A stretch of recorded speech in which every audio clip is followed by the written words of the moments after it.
Welcome in, Shield Brothers and Shield Maidens, to Shield's Rest. I'm Brown. Non-fry. Thank you again for joining us. And today we're going to be doing a recap of our Mastering the Essentials series. We're going to essentially share our thoughts and some of our favorite parts or key parts from each of the videos. Also, we recently did our holiday one shot, which was our first time actually playing the DC20 system together. So we saw how it all works and comes together and actually applies into the actual game experience. So I guess we'll start first with the first chapter we covered, which was attributes and prime modifier. Fry, what do you think about that?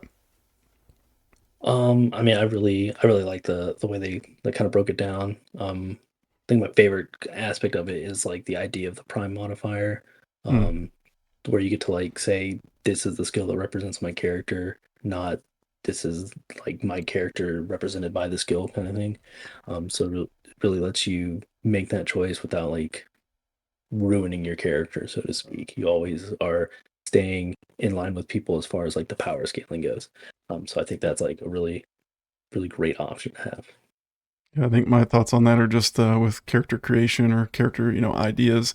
Sometimes in like Dungeons and Dragons 5e, for example, like you said, you feel like you're kind of building your character into like what it's supposed to be or what it should be. Versus with this, you get a little bit more flexibility to build them how you'd like to.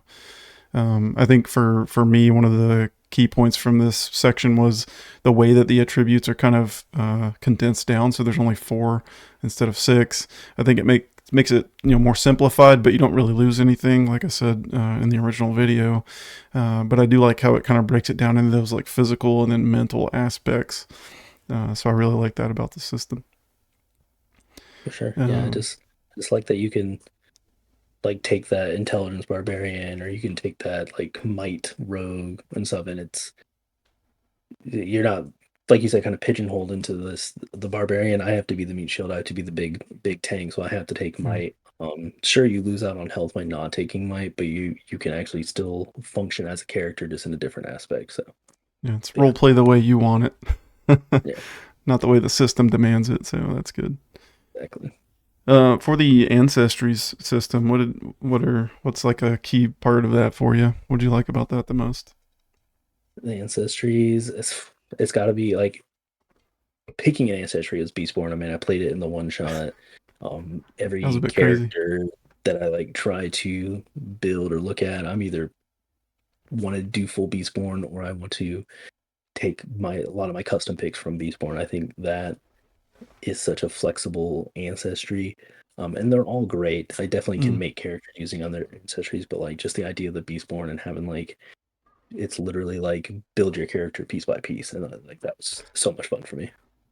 Yeah, I think for me too, kind of similar in the same vein, but the my favorite part of the Ancestry system is the features that you can get, the ancestry traits, because you can really spend some time like going through and kind of taking the negative traits to get more of the traits that you'd like. I did like the balance of that because Mhm. when you're building a character, you usually start with some kind of concept or idea, and that I felt really helped me to define like the character more and like what they are. It helped me understand like the background and what the character is intended to be by using those ancestry traits in the one shot. Right, I was the game master, but as I was helping True and Mindy build their characters, we were trying to kind of keep like the elf gnome theme. I thought it was interesting how you can like add short-legged and you lose a movement space, but you get an extra point to get a feature of some other type that you could use. And I keep calling it feature, but ancestry trait that you could use. So Yeah, I think if I had to pick like a specific side of it too, I think it's the negative traits that I like the most because it's always yes, yeah, nice to have like a representation of like your character's like bad habits or bad traits, not necessarily bad habits, but mm, like you said, if I take a short character, well, I can actually take a feature that like represents that. Um, Simply for the fact of taking the hit. I know not everybody loves that, but I love the fact that you can be like, no, this is like a problem that my character has to overcome, especially if like I'm a halfling walking around with a giant born and in combat, it could matter if you're in like a chase scenario. And right, um, I think the one too again on the Beastborn, but where it was you can take a negative trait with your flying traits, to where like Mm. your hands, you don't have hands anymore. You're just all wings. So whenever you're flying, you can't use weapons and stuff. I just thought that was really cool, and I hope they throw more of that into there, at least one for each character. But Yeah. and then yeah, I mean you can have like two dragonborns and be completely different depending on the traits you take. So I like that too, where it's not Mm. just oh, we're a party of dragonborns, we all have the same abilities. Now you can be completely different. You could represent different clans because of that. So it's Yeah, totally. Like one of the best parts of character creation and the system in general, you can really like spend a lot of time on just your ancestry to really like hammer out your idea of the character. So I really appreciated that, and it was fun to do it. It wasn't like a grueling task or overcomplicated. You just kind of pick and choose and like kind of define your character. What about for health, defense, and combat resources? What's something from there? I like the four action point system. I like that you can have more options than just, I swing the sword or I cast a spell. Obviously, maneuvers and techniques and stuff do that too. But the fact that and then like if you don't have to move, that frees up kind of an action point for you to do something extra. Um, I know we had talked a little bit about it off screen on the one shot, but even the Mm. being able to give yourself advantage is cool. I think, like we discussed, I probably limit that, but it's still cool that you can basically say instead of taking that extra attack, I'm just going to make sure this attack hits. So I like Right. the flexibility you have and like what you want to do on your turn, and not be limited to be like, nope, you have one action and that's it. Mm. Yeah, I think for me, there's actually a couple things that I want to highlight from this category. But one thing, looking back, again, referencing the one shot we just did because it was our first actual real playing of the system, we didn't use grip points at all. I mean, there was a spicy moment towards the end involving you, and really we could have maybe used that to change that situation slightly. So that's something I think that's newer to this system. And we've played Daggerheart, so it's kind of the same how you have those armor points that you can kind of take. But I think none of us thought about it, and so we didn't use it. But I think the grip points is a good part of this system. And then the whole death's door thing as well may or may not have come up in the one shot. But I forgot about that mechanic in the moment and then realized it. But that's something really unique to the game too, and I think that changes the dynamic of the combat because you're not just totally out right away. You still have a fighting chance, especially if you're That's like a, solo. a reaction you're gonna have to fight to the first time you play, because like I thought the same thing. I'm like, oh, I hit -1 health. Yeah, I'm you're like, I'm done. dead. Yeah. Oh wait, no, I'm not dead. I actually have some time to do stuff, and yeah, yeah, it was really cool. Really, you're so Mm. option heavy, and it really, and what I like about that is not necessarily, oh, I have all these options that I can do at once. It's more so, oh, hey, there's so many options that I can really pinpoint. This is what I want my character to do. So it's not the fact that I Right. have to do or can do all these things at once. Is nope. Here's my plethora of things, and I pick the three that I want to do, and I always Mm. have them, and then I have the choice to like change it later on. Yeah, I really appreciate that. And even just watching you guys, like the more you play the system and get familiar with it, the more natural that becomes. And I think, for beginners or first jumping in and like you don't know anything about the game system, it could be a little overwhelming. But I truly think and really appreciate that once you get it understood, and it doesn't take long to do that, but once you fully understand it, like you can do so much, and you have so many options. Absolutely. Yeah. The next one we covered was skills, trades, language, and combat masteries. What do you have from that? I think overall, what I like most about it is nothing specific in the abilities themselves, but it's more so the mastery system and the fact that there's choices to still make along the way. So if Mm. you're talking like D&D, right, you take a proficiency in a skill, that's it. It's going to naturally progress as you level up, and there's really no advancements. Whereas this one, you have to be like, you have to consistently be saying, nope, I'm going to add to this, I'm going to add to this, I'm going to add to this, and you have to Mm. actively make that choice as you level up. So it takes more like curating your character in the long run, not just making that decision one level and then that's that. Yeah, I appreciated the mastery system as well, like the way it works. So normally like D&D 5e, right? If you get one you get proficiency or whatever, then you get your proficiency level, and that kind of grows with you. This grows with you as well, just in a different way. But the mastery system, like the first level, you get a +2 bonus to whatever that is. So it's essentially like proficiency, right? And we used Foundry, so that was kind of all factored in the background. So it was easier to kind of forget the impact that had. But I feel like the mastery system is pretty good. Also, we did use awareness a few times, which is similar to perception, but I feel like the way we used it was called for. And as the game master running it, when I was trying to think of ways to like bring you guys in to get a role and things, I thought, oh, awareness. You can kind of use that in a broad term, so to speak. So that was really good. And then obviously, I appreciate the way that you have some flexibility with the skills where you can convert points to get extra trades, or convert trades to get extra points. I mean, why would you not want to do that, right? Yeah, yeah, you get to really like say this is what my character is good at. If he's not a tradesman, you can pull those points into something else. And that's another thing to just keep hitting on the flexibility of the system. But you can totally play a character that is like heavy role play focused, like combat's not their thing at all, but they have to maybe sometimes be a part of that. They could be a tradesman. They could literally have, all the trades maxed out and they're really good at that kind of thing, or they're a merchant or something. You don't have to play a combat affiliated character, but you'd still be capable and have a way to do that. A lot of things, I'm getting off tangent a little bit, but a lot of ways you can do that is like through the help dice and things like that, where you can still be useful, feel useful, and have an impact without actually even doing combat. Um, so yeah. Yeah, no, it's we've said it every video. The flexibility in the system is really great. Yeah.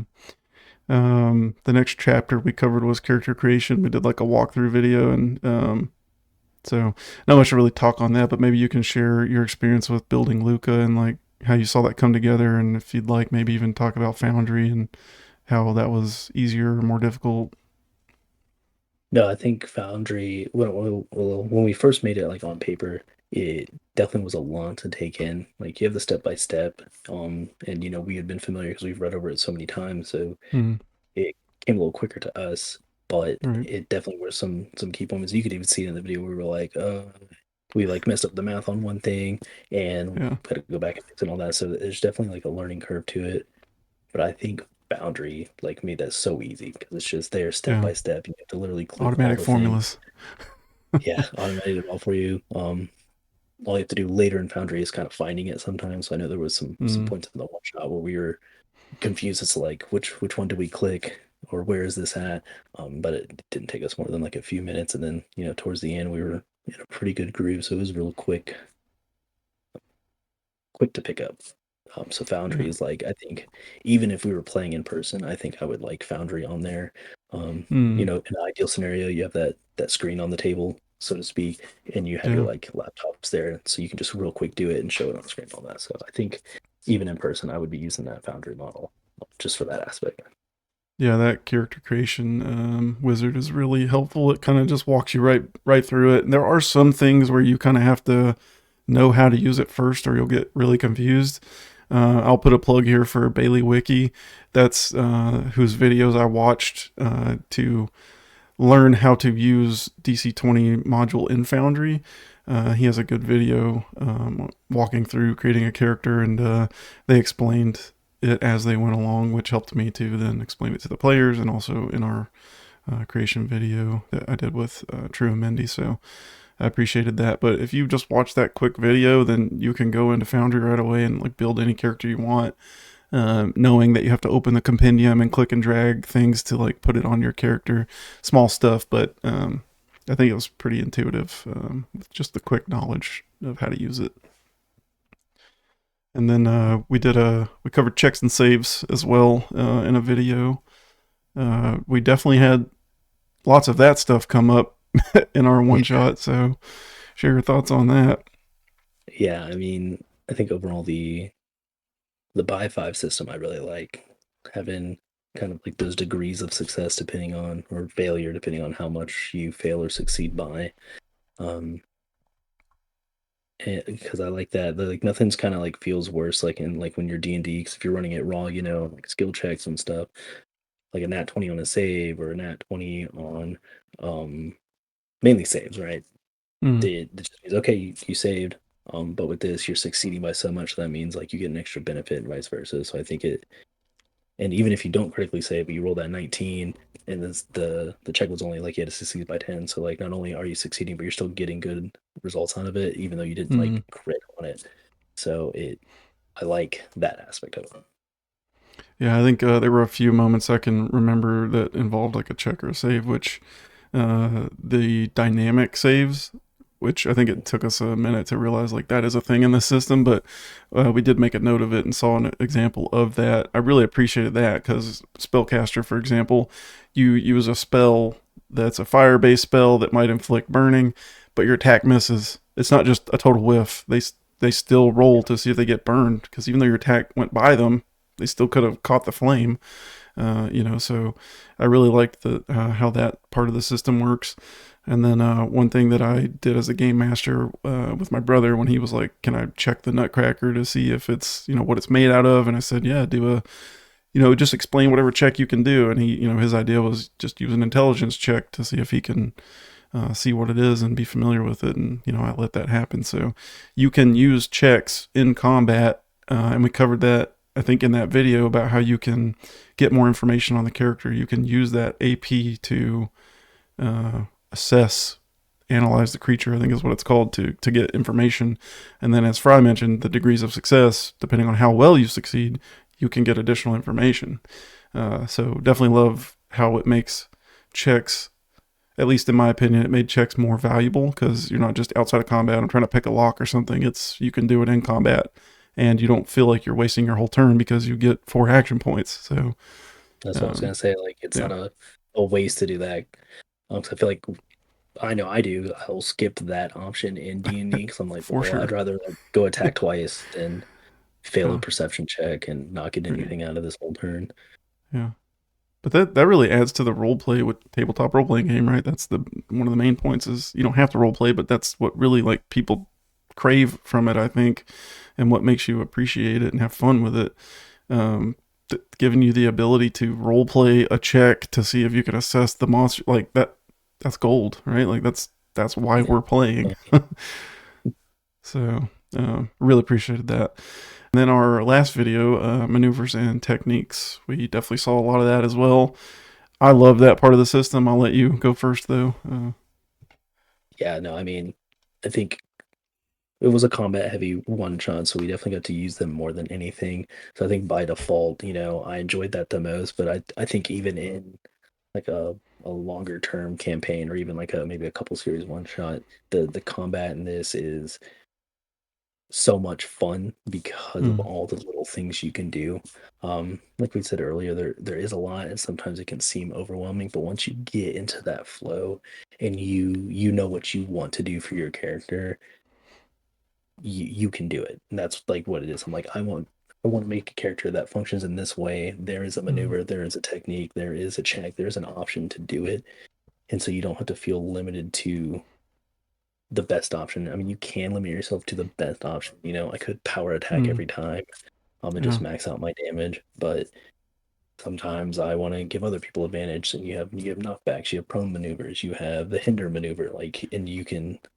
It's almost like you can flavor it. How do you want to give your teammates advantage? Do you want to be knocking people over? Do you want to weaken them in the knee and do all that? And that's what the maneuvers and techniques are. It's how do you want your character to do the thing you want to do. yeah. And I think it'll help. Maybe not beginners, but people who are new but still familiar with the system. I think it helps them role play their combat. Right? They're not just I go in and I attack them. If, like you just said, they add exposed, how it makes them think like, how am I exposing this person? You're doing it by hitting a kneecap or making them, uh, more disabling them in some specific way. It helps you to narrate your action, and that makes the game more fun, and it enables the game master to really take that and hold on to it and describe it further or to react to it accordingly as the adversary would do in their turn. um, I think too, like you played the monk in the one shot, and you had a lot of stuff going on. But you talk about metagaming, like you had the charge passive, so you could back up and then charge in and get that extra damage. But that's totally like how the character's built, and then you can add in whatever maneuver you want to use on top of that. You can try to make them bleed, try to apply any other condition. Yeah, like you said, I think that really drives the combat, narrates the combat, helps everyone feel like they're doing something in the combat, not just saying, "Oh, I attack," and you just get that one hit, and if you miss, oh well. With this, you got 4 action points, so unless you dumped all 4 into that one attack, which if you did, you probably had advantage or something, you still get a way to do something else that feels like you had an impact. I My history with Dungeons and Dragons 5e, love the system, but I played a cleric, and I wanted to be a healing cleric. I wanted to focus on healing, but a lot of times, if nobody's hurt, what am I doing? I'm going in with my hammer, making one attack, and my attack roll is not high, so I'm just missing, and I'm like, well, that's my turn. Or I'm, doing Sacred Flame or a cantrip or something, but if I miss that, then I literally, I did nothing that whole turn. But with this, if I use an action point to do something like help somebody, I still have more actions I can do up to my limit to do something more impactful. So I respect this system in that way. Yeah, I just want to touch on too, like when you're saying you spend all these points, you probably had advantage. You also probably have multiple things to save against. So like you might whiff Mm, the attack, but they still have to make a success dynamic against save. a save Right. or anything like that. So you can dump all 4 points into one, and I mean you can get super unlucky and everything failed, but you have a chance to at least do something. Um, Mm-hmm. it's usually not just a one and done, and you've wasted your whole turn. There's more Yeah. going on. Right. Not to talk on this one any longer, but maneuvers and techniques. We didn't, I think, use any techniques per se, so we didn't really get to see how those work. But they're just like maneuvers essentially. So, um, wish we could have maybe weaved one of those in there, but I don't think we did. Um, but yeah. So yeah, that's kind of a recap of this Mastering the Essentials video. And as we mentioned, we're going to start a new series, I believe, on just kind of character building. We're going to do some fun concepts and try to bring, some characters or, things you might be familiar with. We're going to try to bring those alive in the DC20 system. My idea currently is that we're going to be using Foundry to walk through the creation wizard just because it was so easy and convenient, and also Foundry's leading the way right now in the VTTs for DC20, so I feel like it's just right to further support them and their product. But we look forward to doing that series. It'll be me and Fry, and we might bring in some other people as well here and there. But yeah, again, thank you for watching and the support, continued support. We love that the community is growing. We'd love to see engagement from you, so please keep that up. And until next time, keep the shield ball strong. Take care.